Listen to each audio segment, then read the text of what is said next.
Hello friends, नमस्कार। Education with प्रेम में आपका बहुत बहुत स्वागत है। हम लोग कबीरदास जी की साखी पढ़ रहे हैं। तो उनकी 3 साखी को पढ़ चुके हैं। आज चौथी साखी से स्टार्ट करेंगे। तो चलिए देखते हैं चौथा क्या है। चौथी साखी। कूड़े थे पर उबरे गुरु की लहर चमंग, भेरा देखा जर्जरा उतर पड़े फरंग। इसमें कबीरदास जी गुरु की महिमा का वर्णन करते हुए इस शरीर बंधन से मुक्ति दिलाने का बताया है। तो उन्होंने करें बूढ़े थे, इस संसार रूपी सागर में डूब गए थे। इस संसार रूपी सागर में डूब गए थे। बूढ़े थे, इस संसार रूपी सागर में हमने डूब गया था।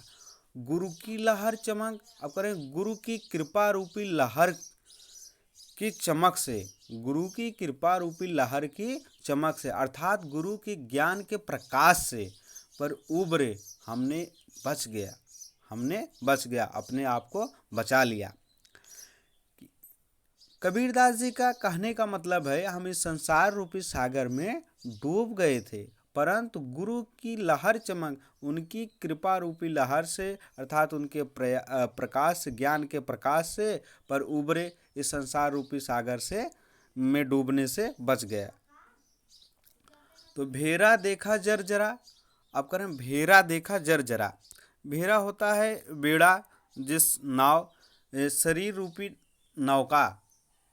जब हमने ज्ञान के प्रकाश से देखा इस संसार रूपी सागर को, जिस नौका में बैठ करके पार कर रहे हैं, भेरा देखा जर्जरा, वह इतना कमज़ोर हो गया है। अर्थात जब मैंने पाया, उनके ज्ञान से मुझे अनुभव हुआ, यह शरीर रूपी नौका इतना कमज़ोर हो चुका है, जीर्ण शीर्ण, किसी क्षण भी यह समाप्त हो सकता है। अर्थात यह शरीर नाशवान है, किसी भी समय नष्ट हो सकता है।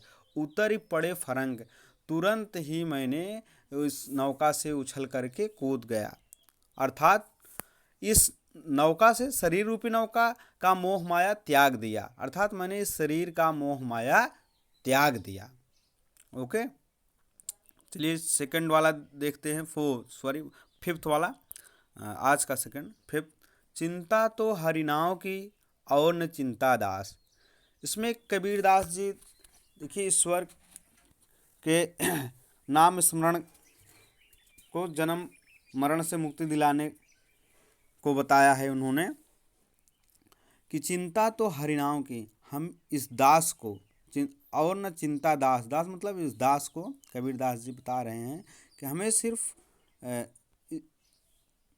चिंता ईश्वर की करनी चाहिए और न चिंता दास, और इस दास को किसी चीज़ की चिंता नहीं है। सिर्फ हमें इस दास को केवल ईश्वर के नाम की ही चिंता है।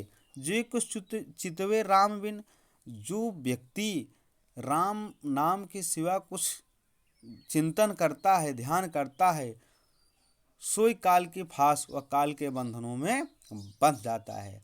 अर्थात ये संसार की सभी वस्तुएं, संसार की सभी वस्तुएं नाशवान है और काल के बंधनों में बंधी हुई हैं। सिर्फ उनका नाम ही एक है, राम नाम, उनका नाम ही एक है जो काल के बंधन से परे है। अर्थात इसलिए हमें सिर्फ चिंता करनी चाहिए, किसकी चिंता तो हरिनाम की, हमें सिर्फ ईश्वर के नाम की चिंता करनी चाहिए। और चितवे दास, और इस दास को कुछ भी चिंता नहीं करनी चाहिए। जो कुछ चितवे राम बिन, जो इस संसार में राम के सिवा कुछ किसी चीज़ का चिंतन करता है, सोई काल के पास, वह काल के बंधनों में बांधा जाता है।